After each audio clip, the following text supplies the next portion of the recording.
Hi everyone, it's Tracy, and I'm going to show you how to paint the Willow Tree Moon painting.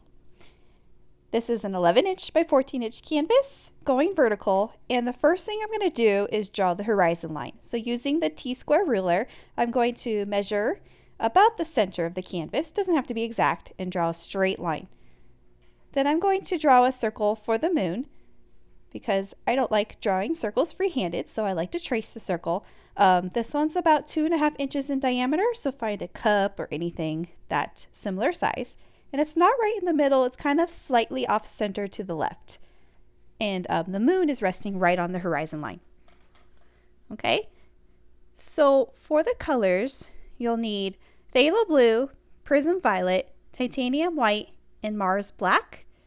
You'll also need a number 12 flat brush. So it's kind of a smaller, medium-sized flat brush. There are other colors in this painting, and those will be listed later on. So the first thing you're going to do is paint the moon titanium white. So just paint in that circle, super easy. You only need one coat of paint here. We're going to go back and paint over it again. But this gives you a nice starting point. So paint the circle white. Now the sky is going to go in circles here. So the next thing I'm going to do is I'm going to start painting the sky that is around the moon. So I'm not going to rinse my brush off, and I'm going to drag some white on my palette and a little bit of phthalo blue to make a light blue. So this is a little bit of phthalo blue with a lot of titanium white, and I'm going to paint in a circle. So I'm using the full width of the brush, and I am painting a ring around that moon. So loading it in the same light blue combo. This is the brightest part of the sky. Okay, so I'm going to try to do my best to paint around that circle. I can grab a little bit of water in there to get it to flow. Initially, I didn't dip my brush in the water, so it's kind of dry, so I grabbed a little bit of water there to get it to flow. And right now, I'm going to paint this, so this whole sky is going to go in these circles, and I need to get darker. So as I'm reloading my brush, I'm grabbing a little bit more blue.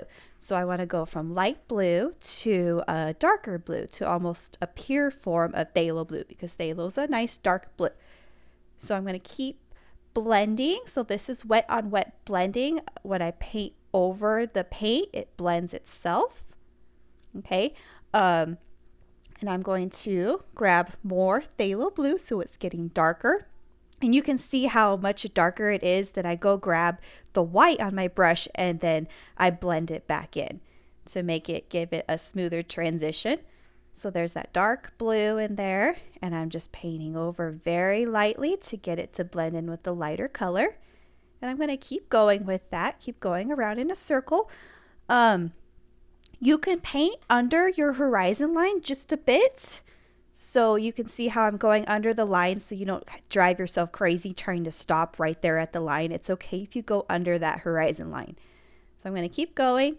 When I get pretty close to the edges here, so there's about like an inch of space left, I'm going to grab prism violet. So I didn't rinse anything off my brush. I just grabbed the prism violet. And this prism violet is going to give that blue a nice depth to it, because this outer part of the canvas is darker in the sky.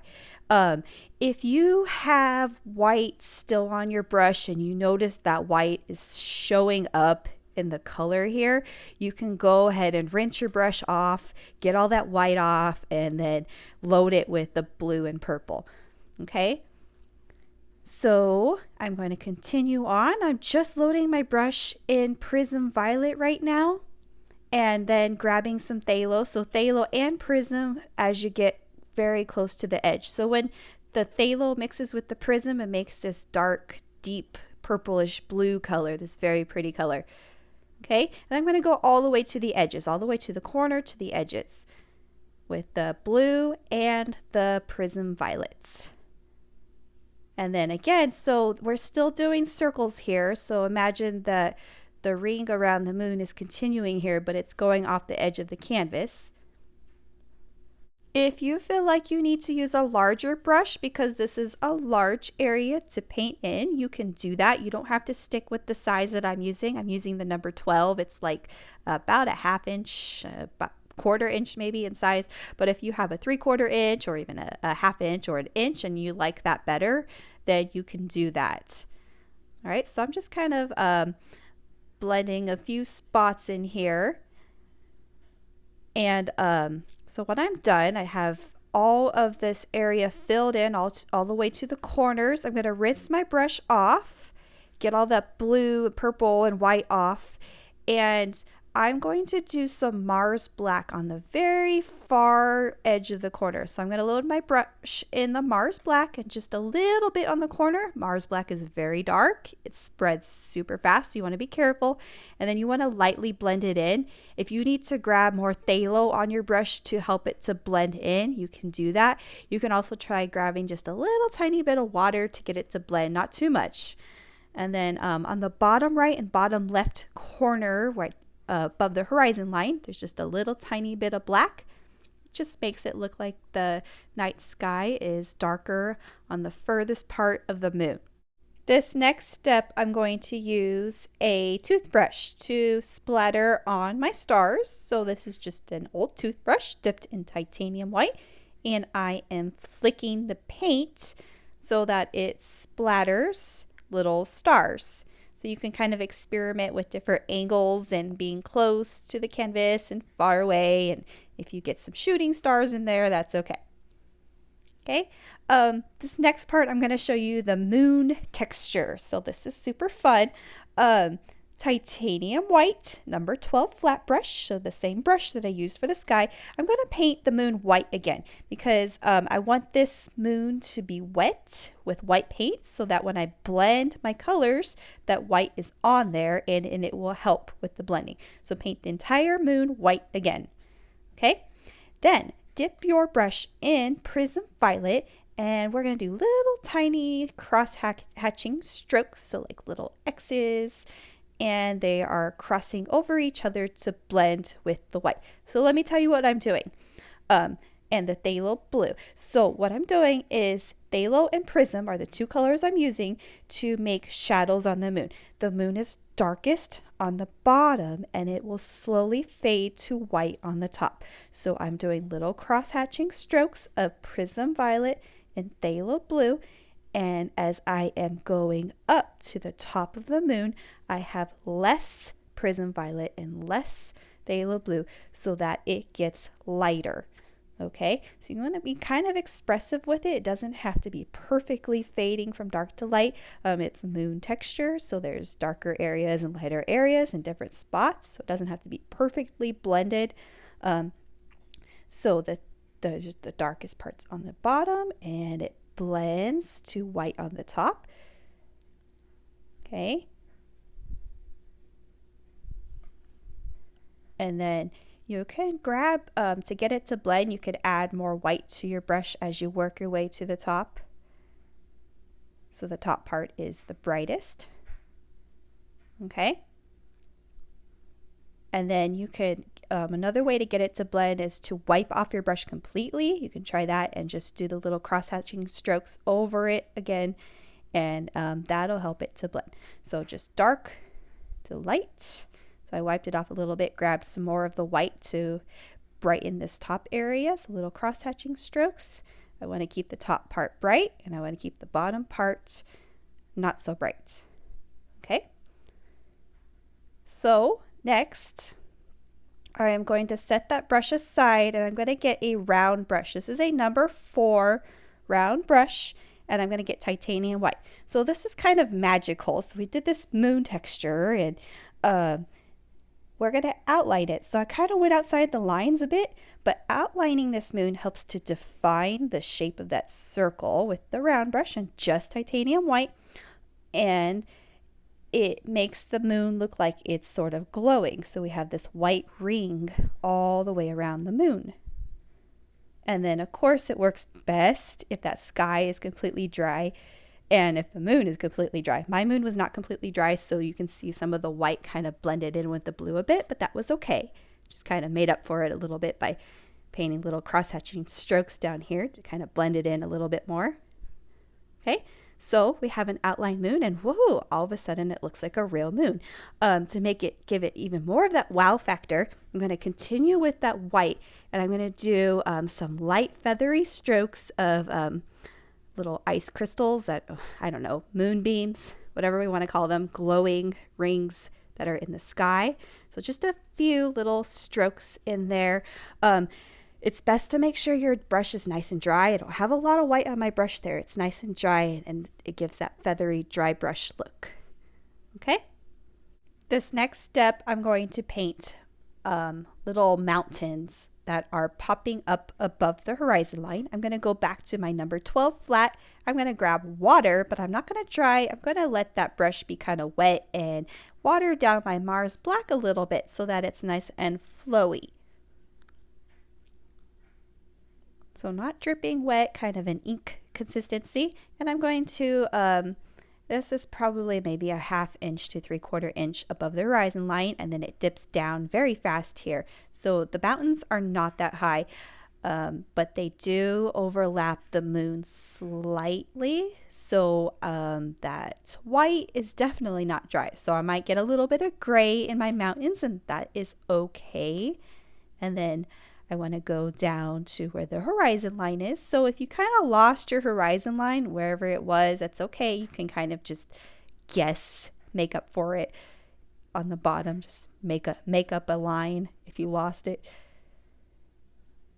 Okay, so I want to dip down under the moon just a little bit to make it look like that moon is going behind the mountains. It's setting over the lake that we're going to paint.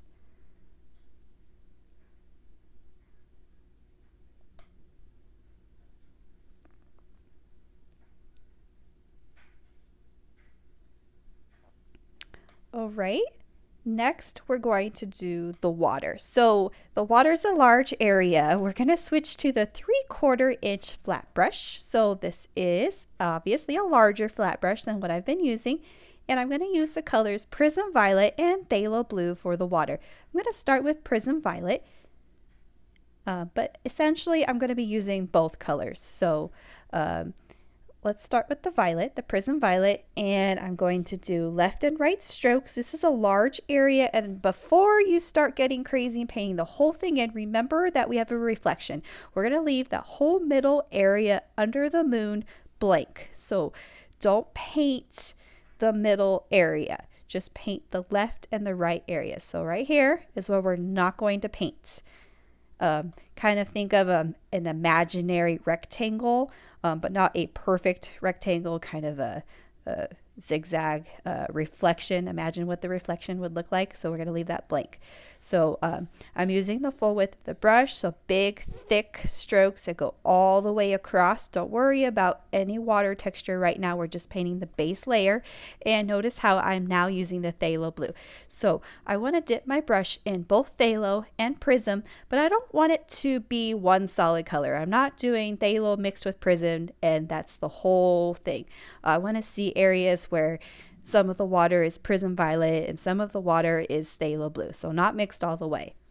It doesn't really matter where the Prism shows up and where the Phthalo shows up. It just kind of shows up in chunks here.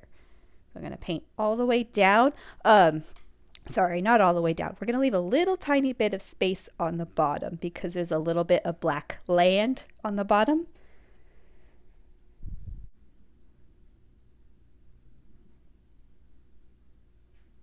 And then turning the brush on its side, you can get some variety in here of the thinner strokes. So just a few thin strokes that kind of go over the forbidden area where that rectangle is, just a few thinner strokes. But you don't want to cover the whole area because that's the bright area. We don't want to paint that yet. I'm just kind of going back and filling in any extra spots that might be showing through still.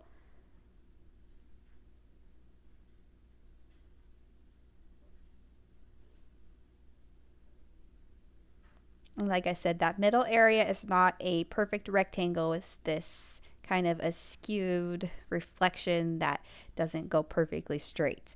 So I'm going to go ahead and get all that blue and purple off my brush, get it nice and rinsed off, and then I'm going to load the titanium white. So I'm going to concentrate on the middle part right now. Okay, so with just titanium white, I am going to paint this reflection area. I'm going to go left and right and slightly go over so you can see that how the reflection is kind of evolving here, because I'm slightly painting over the blue and purple area with that white. And see how I'm doing that with the side of the brush turned on its side to get the thinner stroke. So those little tiny white lines kind of overlap the blue purple a little bit and you get some reflection showing through. Okay, and then we're going to take this a step further and load the brush in. So I had the white still on my brush and I grabbed just a little bit of phthalo and prism and I'm painting over it just slightly. So now we have some white mixed with a little bit of blue and purple to make some lines. So now I'm going to use that light color and I'm going to add some, so we're working on the water texture now. I'm using the side of the brush and I'm just kind of lightly painting some lines that are showing up on the darker area of the water. This is to create the water texture. So little horizontal stroke lines. My brush has white, blue, and yellow on it. As you're painting light blue, so with the white, the blue, purple, just make sure you don't get that middle area too dark. You want to make sure it stays light.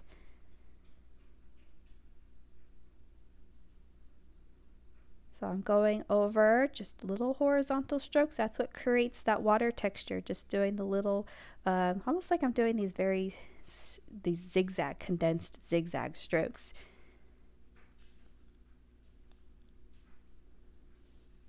And then over here in the darker area, there would be a little bit of water texture showing through with that light color. So just a few left and right strokes.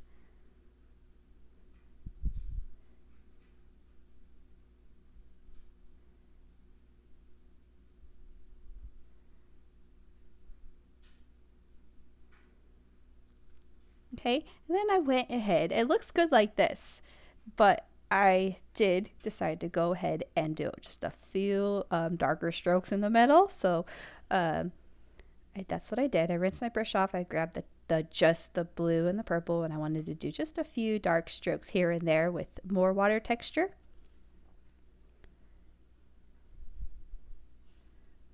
So the whole reason, the way we were able to create that reflection is simply just leaving the middle blank white in the beginning and then adding the white afterwards so that it is bright when we do the water texture.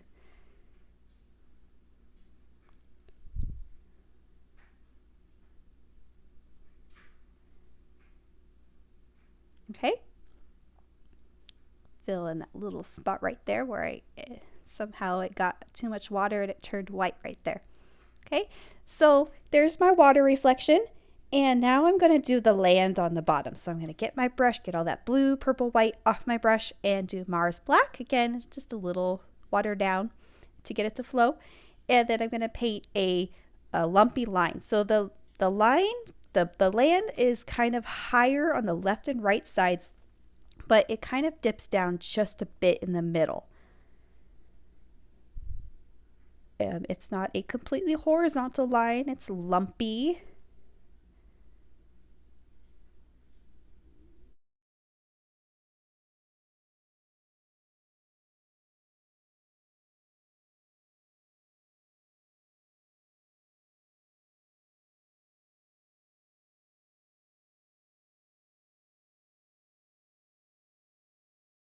Next, I'm going to paint a little bit of reflection that would be showing under the mountain here. So just a little bit of black, very subtle. In fact, it might even help if you water down your brush a lot with that black. So just a very subtle amount of reflection. We don't want that black to take over too much.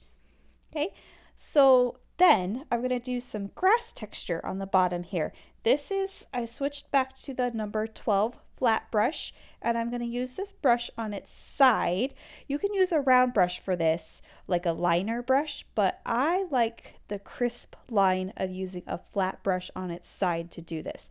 So with just the Mars Black, so I'm just dragging each little grass blade from the bottom of the black land, and then I'm just dragging it up, and it creates that nice crisp grass texture line.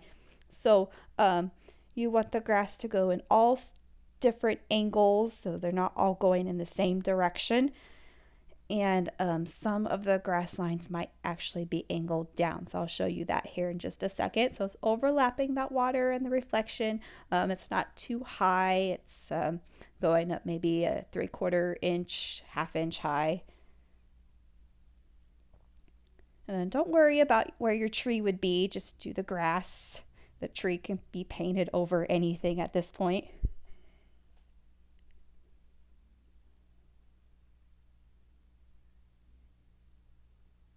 So some nice variety, some are higher, some are shorter, and then some are kind of angled downwards. So they're kind of maybe some bent pieces of grass.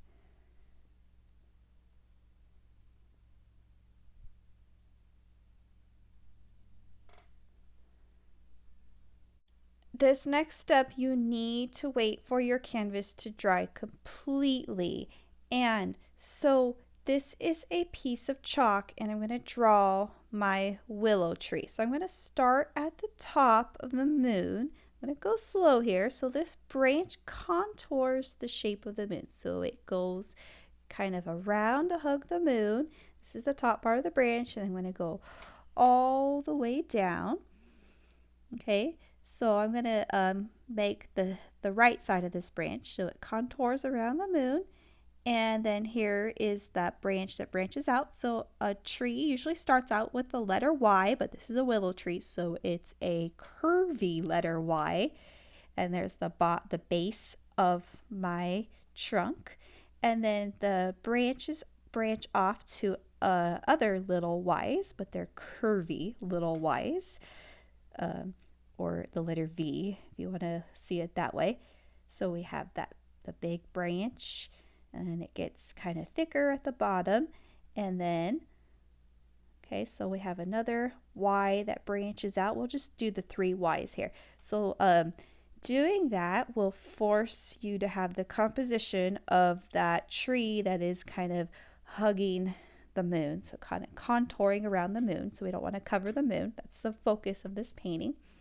Okay, not too hard to draw. And the chalk, so if you see what I'm doing, you can use a baby wipe. So this is a baby wipe. It don't press too hard, you'll wipe the paint off, but it does erase the chalk nicely. So if you mess up, you kind of adjust your line. And then I like to see these little clusters. They remind me of jellyfish for some reason. So I'm going to draw some jellyfish here. So the curved top part of the jellyfish goes on the top part of the branch, and it kind of curves down to a point like a teardrop, or maybe like little ghosts flying in the sky, however you see it. So, but I'm going to do a cluster of these jellyfish ghost shapes on each of these branches. So this kind of gives me a guide for when I'm going to do the painting of the clusters. All right, so that is how to draw the willow tree with the chalk. And I'm going to go ahead and start painting the willow tree leaf, the green parts of the willow tree, so the branch leaves.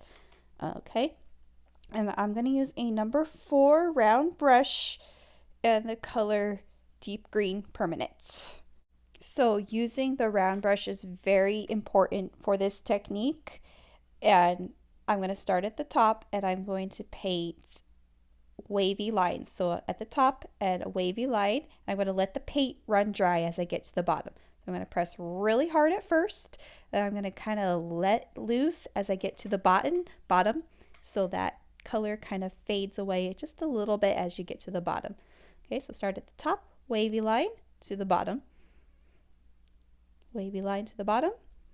So start at the top, wavy line, and you kind of get the feel for it when you move the brush Just give, again, press a little firm at first and then let loose as you get to the bottom. It creates the thinner, kind of a fader, a lighter line as it gets to the bottom.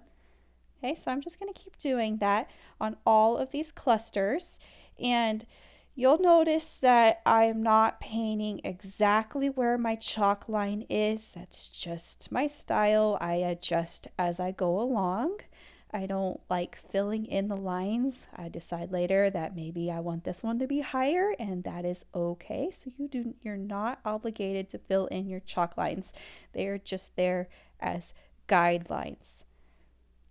Okay, and then it's not completely solid. I still see sky through those branch clusters. I think I tried to Google what the technical term of the willow tree leaf is, and I just got branches or clusters.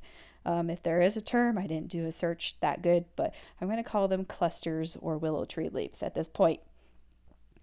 So going to continue on with this dark green permanent, and I'm only going to paint over that moon slightly. We don't want to mess up that moon. That moon is the focus of this painting. We don't want to cover it up. And then I'm going to decide to do a cluster up here. I didn't do chalk there, but that's okay. Okay, and now I'm going to load my palette with light green permanent. So we have 3 different greens in this tree, and we're going from dark to light.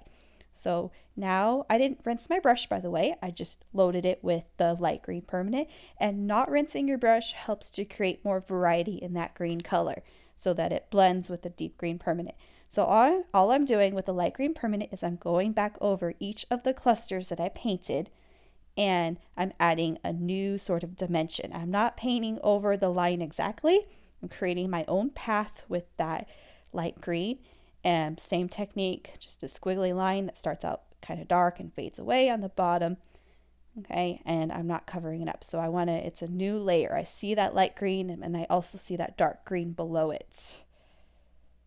You could imagine that moon, the light from the moon is hitting the tree. So we see different shades of green kind of glistening in that light. And then we want some variety here. Some of the willow tree leaf branch clusters are longer, some are shorter. They're not all the same length. Okay.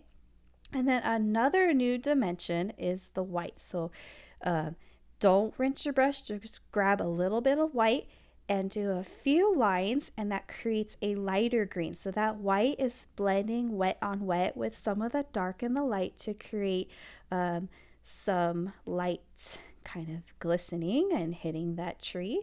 So we see more dimension, more layer.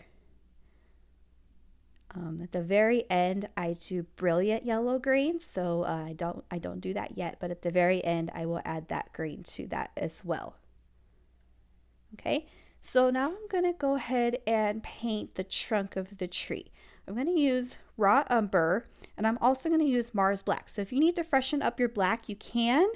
You don't see me adding the black to my palette, but if you need to add more black, you can. So I am going to use, this is the number 12 flat brush. If you feel like you want to use the 3/4 inch flat because the tree trunk is kind of thick, you can do that, but I'm using the 12 and start with just the raw umber. So we're going to paint the entire trunk of the tree. And you're going to notice that I don't entirely paint inside the chalk lines. That chalk drawing is just a guide for me, and I kind of go outside the lines. I don't paint it in completely. I kind of adjust. I decided to make this tree trunk a little bit thinner than it actually appears in the drawing. So that is what I'm doing. But basically, I am painting the trunk in as it was drawn. So right there, I'm erasing the chalk line because I wanted it to be thinner.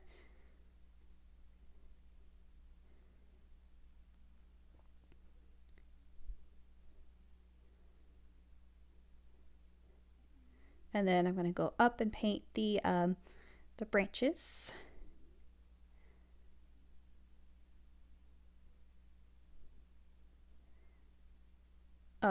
Using the flat brush for a tree trunk is nice because for the thicker areas of the branch, you can use the full width of the brush.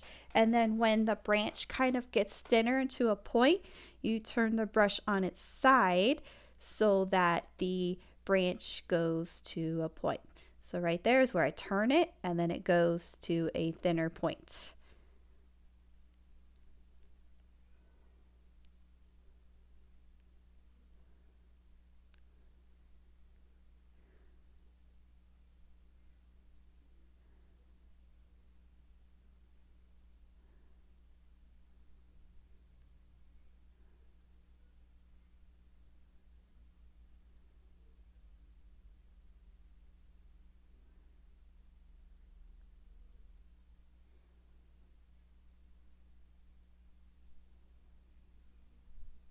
So remember, we just had the 3 wide branches in there, and now they show up as brown.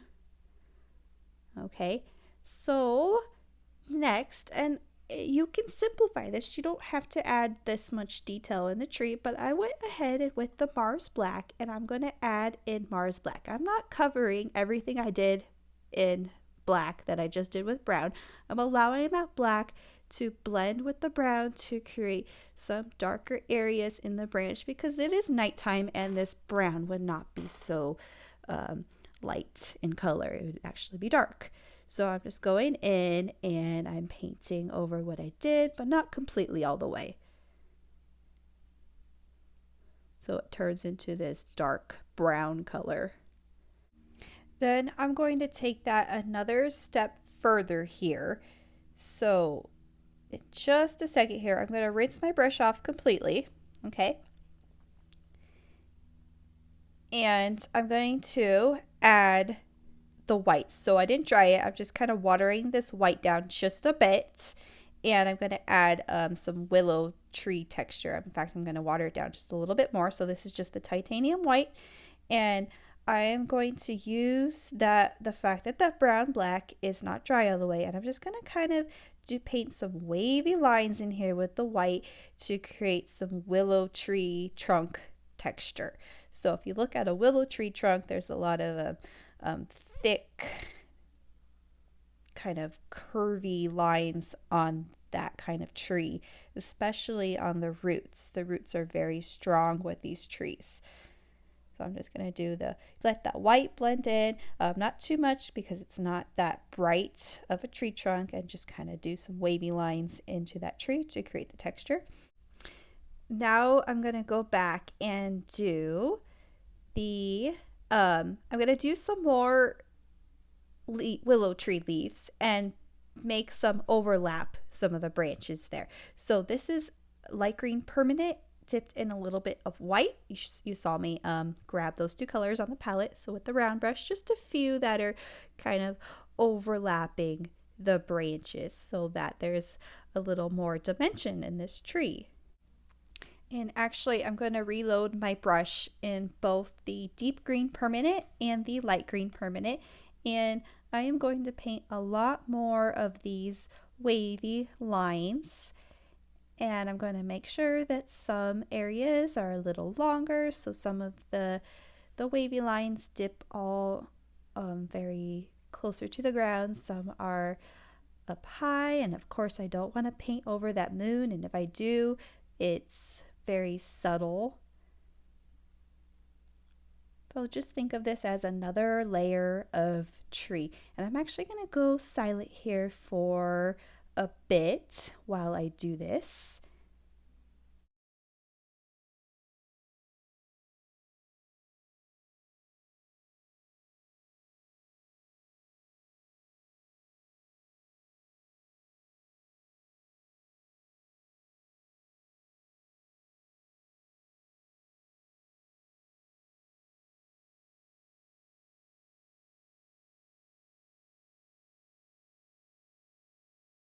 Okay, so for this next step, I'm going to do a bit more texture in the tree. Again, this is kind of optional, but if you want to take it a step further. So this is a round brush. I'm just going to add a little bit of black in there, some more wavy lines.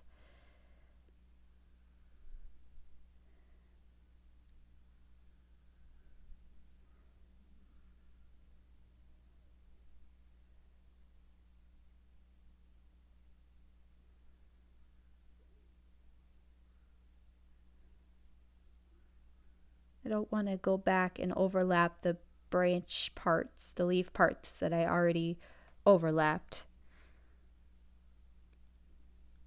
And then I'm going to touch up the bottom root here. So I just grabbed the titanium white.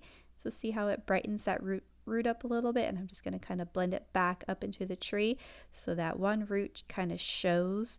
Willow trees have these very profound roots that kind of stick up above the ground.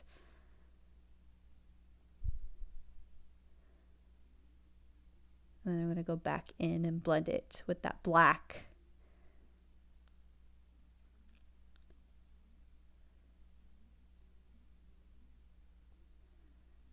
Okay, so here is the part where I add the brilliant yellow green.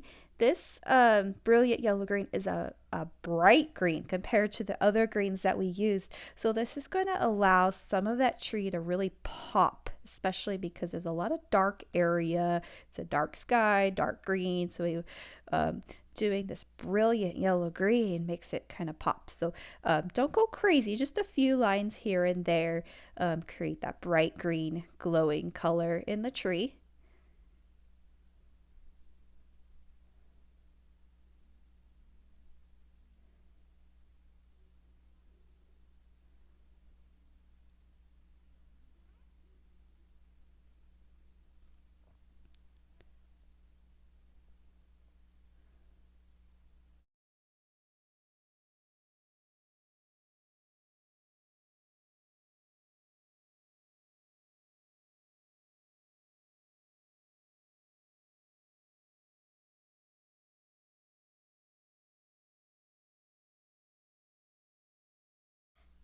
Okay, so for this last step, this is kind of a whimsical effect to the painting. It's optional if you don't like it, but this is the back of the paintbrush in titanium white, and I am stamping those little dots that you see going around the tree.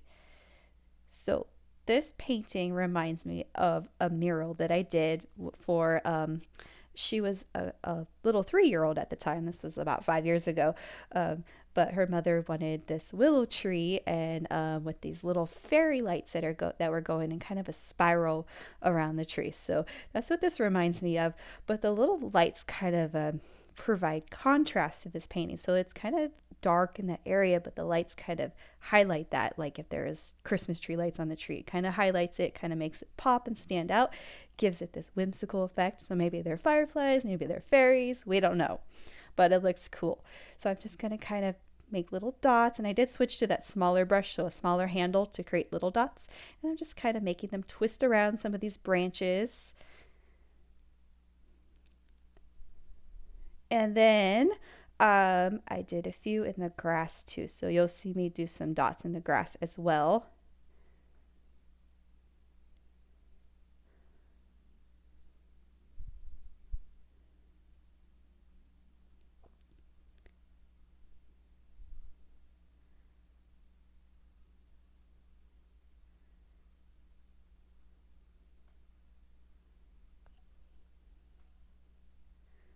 And then, so these little dots kind of go in little clusters here and there in the grass, and it kind of gives this area a little bit of pop of light as well. This painting has come to its conclusion. I hope you enjoyed. If you did this painting along with me, share it with me on Facebook, Pinterest, or you can now tag me on Instagram, #Tracy Kierden, #step-by-step painting. Thanks for watching.